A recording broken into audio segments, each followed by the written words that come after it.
Hello everyone. So our second experiment that we would be looking is basically heat transfer through a composite wall.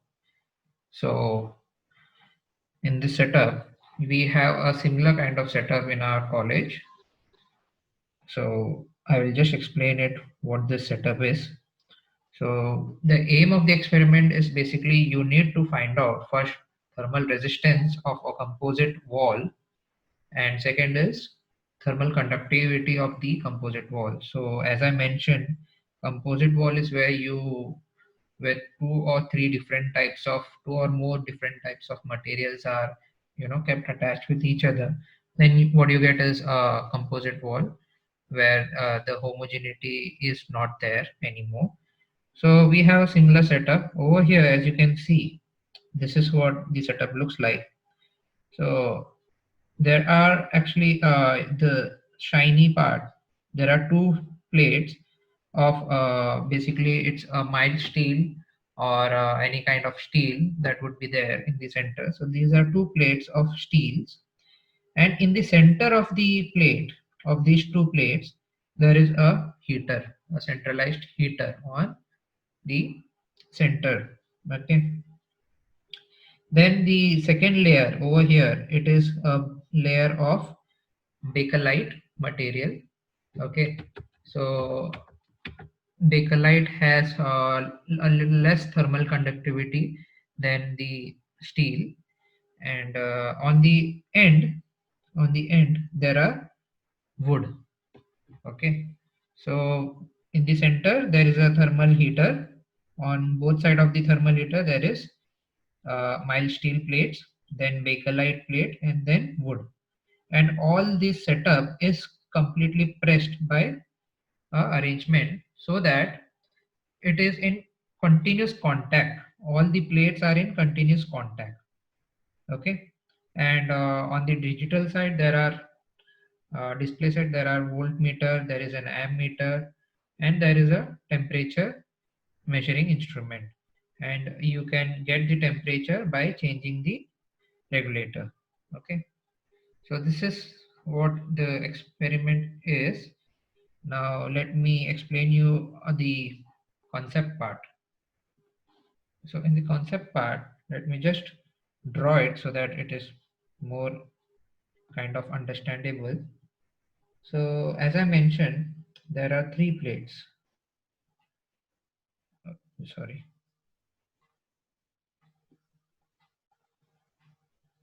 Of different materials.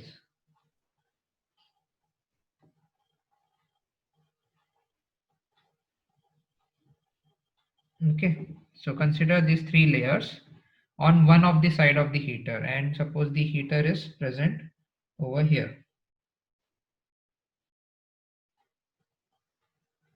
And similarly, you have three layers on the bottom side. Okay,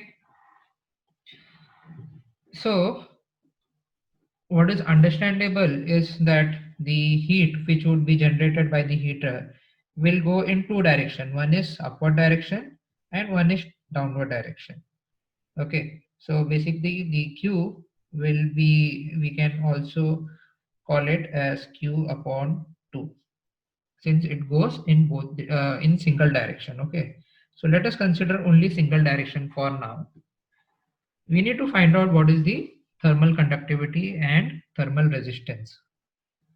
Now suppose there is a thermocouple over here. Suppose there is a thermocouple over here and a second thermocouple over here. We call it as T1 and this one as T2. Similarly, there is two thermocouples on in the surface between the first layer and second layer. So the first layer was, as I mentioned, it is mild steel. Okay, so MS, then bakelite, then wood. So between mild steel and bakelite, let us call the thermocouple as T3 and T4. Then between bakelite and wood, let us call it as T5 and T6. Okay. and on the upper surface after the wood T7 and T8. Okay, right. So we know that heat would be transferred from this portion to upward direction. All right. So for our simplification process, let us call TA. TA is basically nothing but T1 plus T2 upon 2. Okay, that is average of this plate, the average temperature of this plate, the bottom plate. Similarly, TB is T3 plus T4 upon 2. TC is T5 plus T7 upon 2, and TD is T8. Oh, I'm sorry, I did a small mistake. It is T6 over here, and yeah, here it would be T7. T7 plus T8 divided by 2. Okay, so we get average temperature between all the individual plates. All right, now we know a formula. What do we want to find out? We want to find out the thermal resistance. Okay, we know that thermal resistance can be given by a formula Q is equals to change in temperature upon the thermal resistance. Sorry, thermal resistance. Right? We have seen this formula. What is Q? Q is nothing but heat flux, which can be found out by a very simple formula. Q equals to capital Q upon A. Okay. So we can find out Q upon A, right? How will we get the value of Q? What would be the value of Q?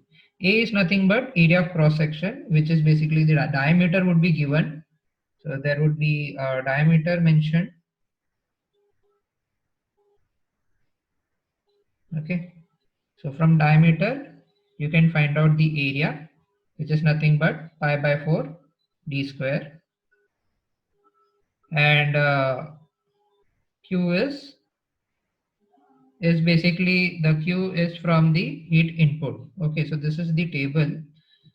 We can we set up a certain voltage first, then corresponding current would be shown in the diagram, in the display of the setup. So as we have seen in our last experiment also, Q is equals to voltage into current. Okay, from here you can get Q. Okay.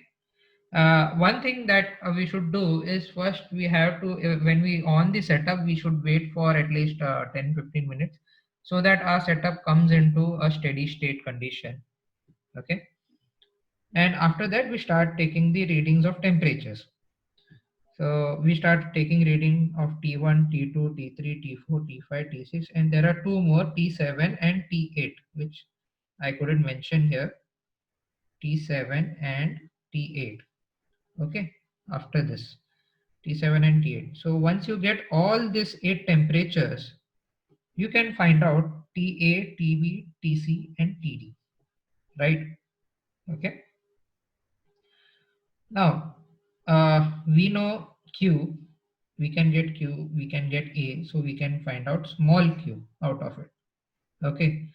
Now, delta T. Delta T is what? It is the temperature difference between the two outer surfaces. So, delta T over here, it would be TA minus TD, because we need to find out the thermal conductivity or thermal resistance of the composite wall. So it is addition of all the surfaces. Okay. So you know the value of TA, you know the value of TD, you know the value of Q. So from that you can find out what is RTH. Okay. So this is how you are going to find out RTH. And second is you need to find out what you need to find out K, thermal conductivity of the composite wall. So from Fourier's law of heat conduction, we know that Q equals to minus Ka dt upon dx. Okay, what is dx? Dx is the addition. Okay, so dx is the thickness. All right, and when you add all the three, you can get the thermal conductivity of the entire composite wall. So this would be your dx, that is the thickness.